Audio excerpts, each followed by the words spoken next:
What is up, guys? AOX here, and today we're just going to do a quick video on the week one matchup that I had with Dan V earlier this week. I'm not going to spoil anything specifically at the moment. We'll obviously leave the result and everything to the end.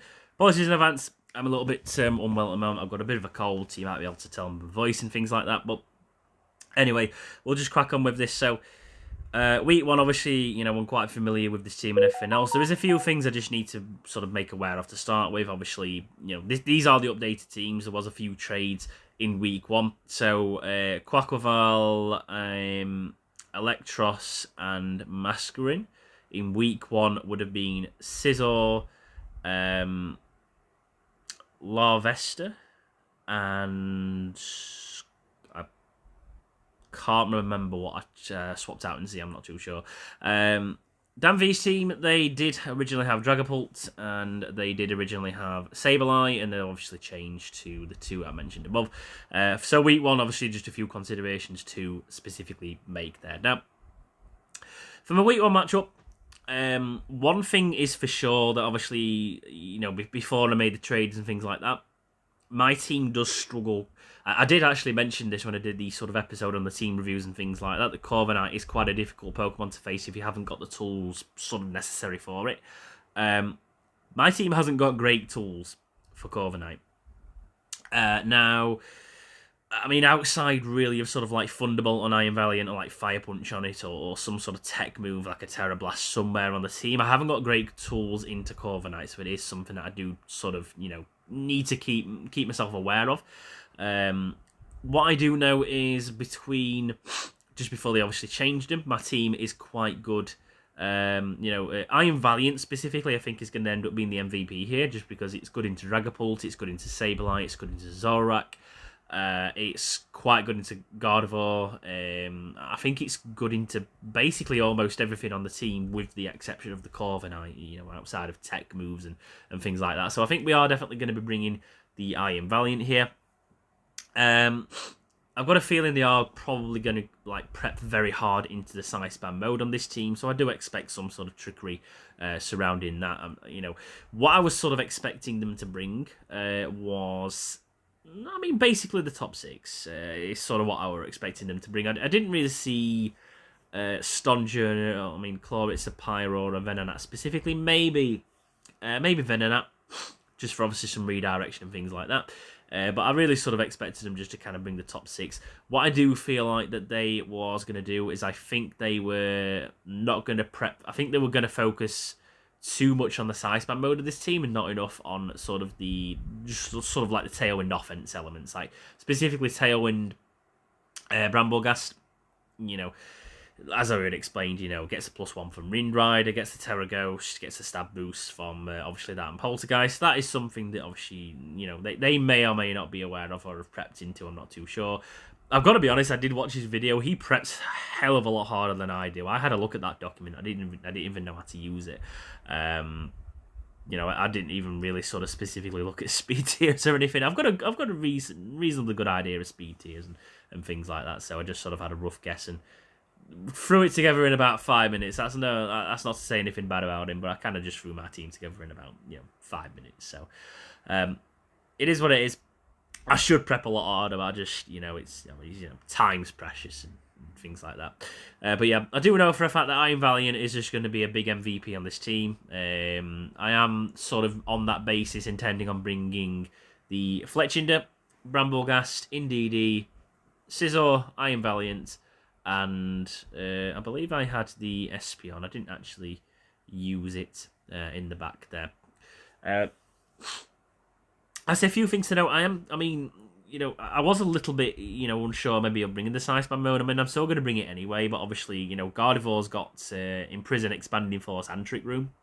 So that's just obviously something that they could potentially bring as like a sort of pick in the back for something like this potentially. I don't know. We'll see. We'll see what they end up bringing here. But yeah, Gardevoir, I was actually quite concerned about Gardevoir, and I was quite concerned about Corviknight. I did end up taking on Thunderbolt onto Iron Valiant at the sort of end there, and then bringing me Psy Spam mode from there. So we'll see how we get on. Now it does go to 3 games, I'll say that much, but we'll go to, I'll just sort of go back a turn-by-turn basis of sort of what I'm thinking and things like that. So, turn 1 here, they do bring So they bring a few different things, actually. They leave the Gardevoir behind, which I thought was quite interesting. I thought they could have maybe, you know, imprisoned the Expanding Force kind of thing. I mean, if I was facing my team, that's, you know, certainly something I would probably have done.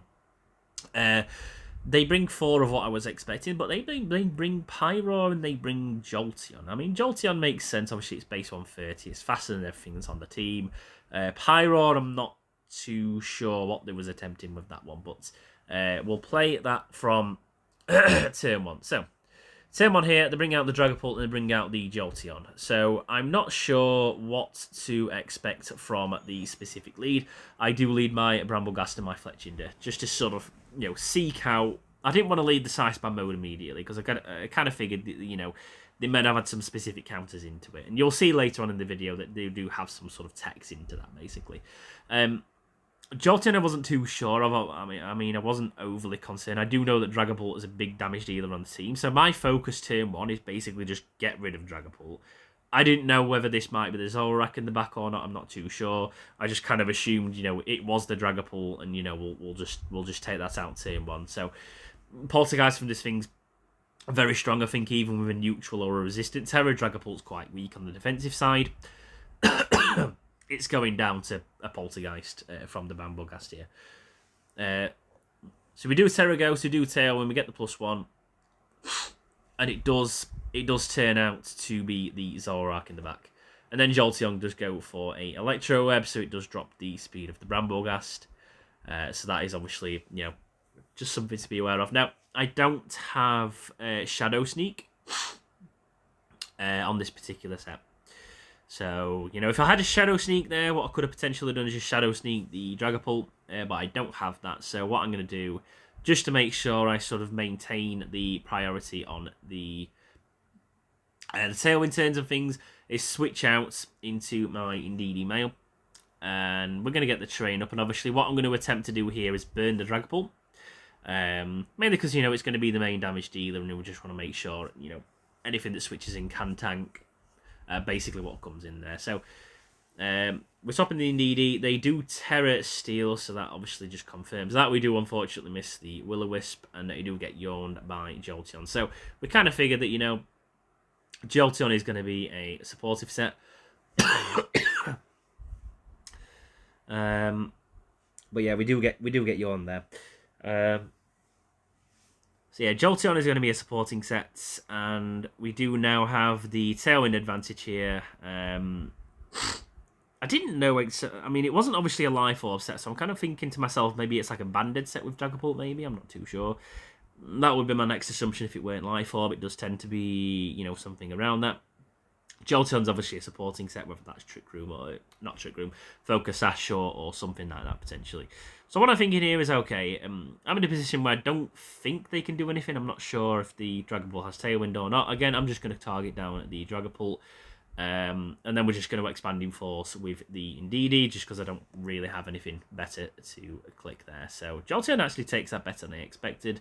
And we do take down the Dragapult with the Poltergeist. Indeedee goes down. So we are down to our final 2 Pokemon in each end.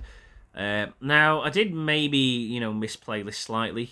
So what I'm thinking here is, okay, I definitely need to ensure that I'm Valiant's in here for, you know, taking down the Corviknight. I don't have anything, especially because they've now just procced the Psychic Seed on the Corviknight, which is a really cool tag.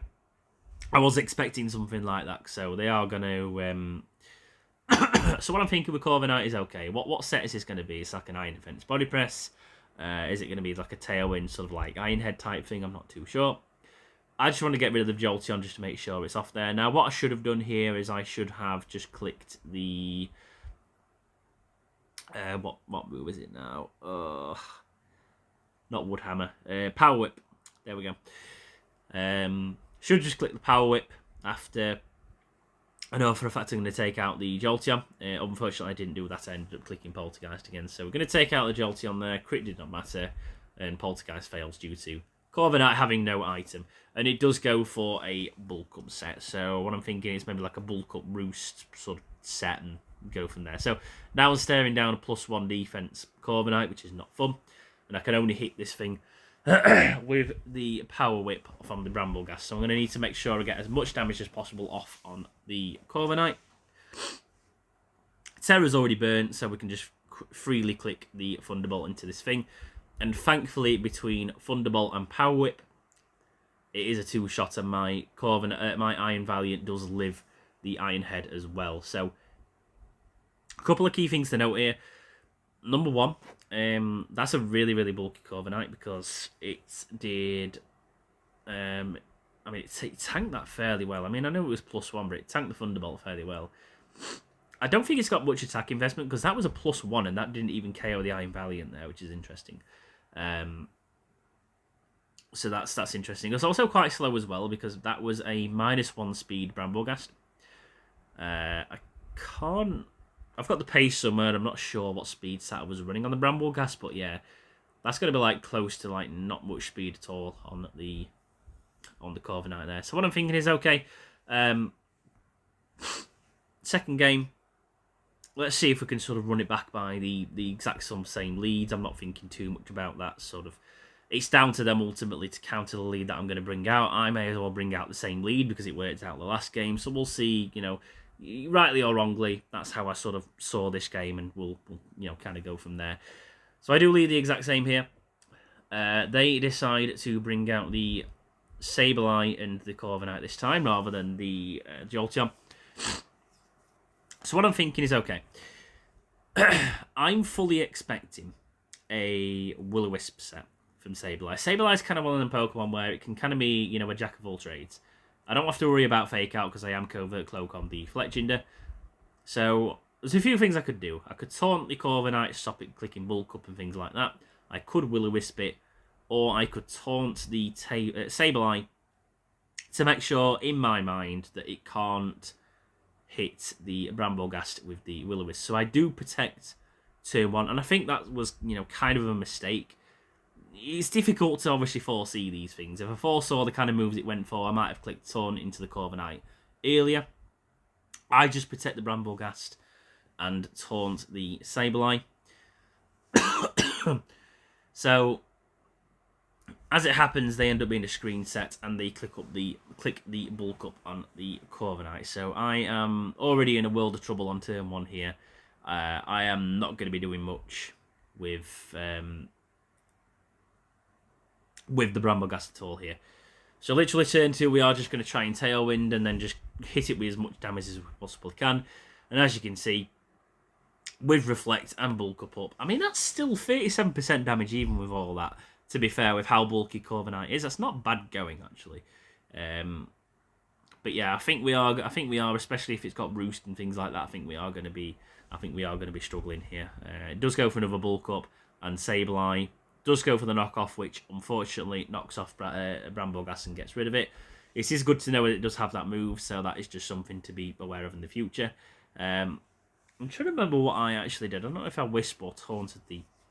I think I Wisped the Corviknight, so what I'm thinking is, okay, I need to get damage on the board, I need to get rid of Pokemon.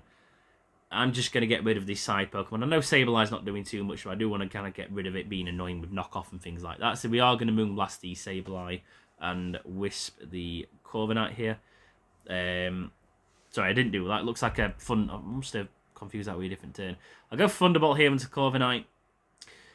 I do get a good bit of information because now it does show to me that it does have the Electric Terror. So I'm guessing they must have been foreseeing that I did have maybe Thunderbolt tech onto the Iron Valiant. And that's going to be important for the next game. Because what I can potentially do next game is get a pin on the Corviknight on that basis.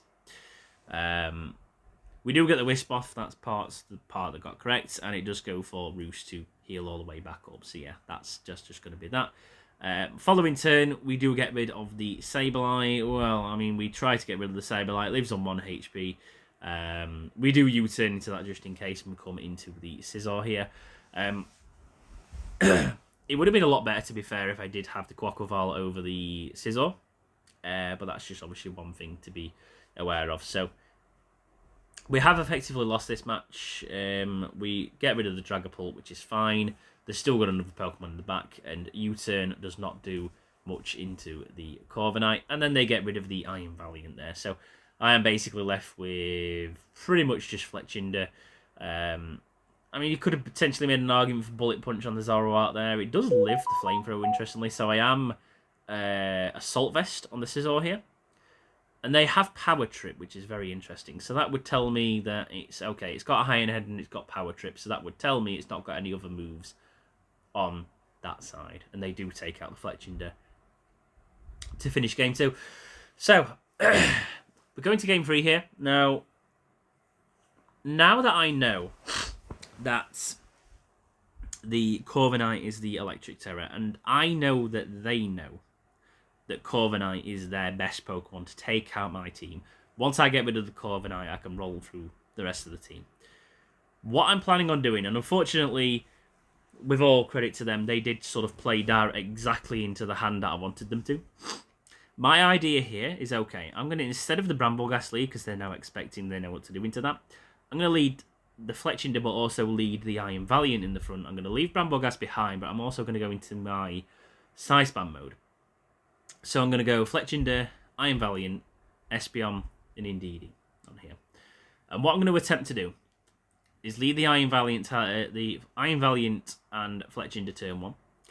I'm going to try and Thunderbolt the Corviknight, bait into an Electric Terror. Once I've done that, I can then freely click Expanding Force onto it later in the game. And as you're going to see, that is basically what plays out here. So they make an interesting play. So they go for an interesting play here. They probably should have just gone for Light Screen. I think they identified that in their video anyway, which is fine. I'm going to Tailwind in. I think I'm Tailwind with Fletchinder. I'm not too sure, but I do know I Thunderbolt into the Corviknight here. And they Electric Terror. So they skill swap into the Corviknight to get the immediate bulk up off. I Moonblast into Sableye, and I taunt the Corviknight. Okay, so that's the other part that's important as well. So I got rid of the Sableye early, which is good. I also taunt the Corviknight. That part's important. So now that they can't bulk up anymore, they also can't roost anymore. So they can't heal anything. I pretty much know that Moonblast on this thing is going to be a 2-shot. And I think we... so this turn... Again, we're just going to knock out the, well, what we believed was a Dragapult is now Zoroark with a Moonblast turn 1. That's just going to knock it out from there. And then we are going to Will-O-Wisp the Corviknight. So that this thing is now debuffed. And, I mean, we still do get 2-shot by Iron Head there if we aren't careful. So now I've got to a point where, okay, it's turn 3. I've got to where I want it to. Iron Valiant's not going to take much from Sucker Punch at all, so they can't actually KO this thing with Sucker Punch. Remember, Iron Valiant is a fighting and fairy type. It's quad resistant to dark, so it's not going to take much from the Sucker Punch at all, even if it was. We're at a position now where we can just Tailwind and then just get rid of this thing from there. Now, what I could have done is I could have gone for the easy KO onto the Dragapult here. What I'm thinking is, because of how bulky the Corviknight is, I'm going to need damage on this thing and quickly. I've got a feeling that Moonblast is probably going to be a 2-shot on this thing. So we click Tailwind and we Moonblast, and it does take 48%, which Afterburn Chip means that it is well in range of another Moonblast if the Iron Valiant does survive here. If not, the Sci-Spy mode in the back should take out everything that's on there. So yeah, we do obviously have the Indeedee coming in now, so it's turn 4. We have the Terror still on our side.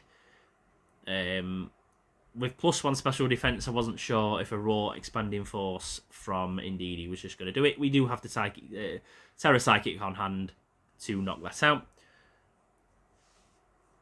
So yeah, we just U-turn and then expanding force here, and that takes out both the Corviknight and the Dragapult in one go, and we end up cleaning to win game 3.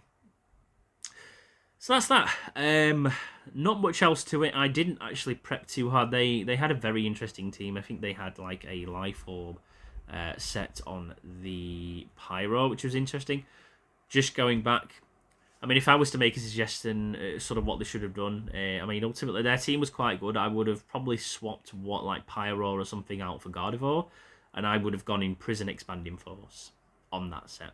Moonblast is also quite good in that thing as well. Like a Scarf set with Gardevoir against into my team would have been quite good.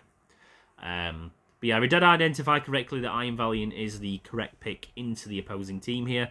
It was always going to be very good, and again, once I took out the Corviknight, it was just going to be plain sailing from there. So, well done to Dan, very, very good team, very good prepping there, a lot harder than I would have prepped for sure. I am going to be obviously prepping harder. What I'm going to probably do is a video every week just on the sort of the roundup from the matches and things like that. And yeah, we'll sort of take it from there. For now, I've also decided to sort of keep the Expanding Force Iceman board. We will obviously see in future weeks whether I do want to make any any change to that specifically. But yeah, really well done. It's a well constructed team from Dan. It's just obviously it was quite weak to Iron Valiant, which obviously took it over in the end there. So I will be back next week with the week 2 matchup against Alas and sort of seeing what we've done from there. Thank you for watching and enjoy until the next time. I am out.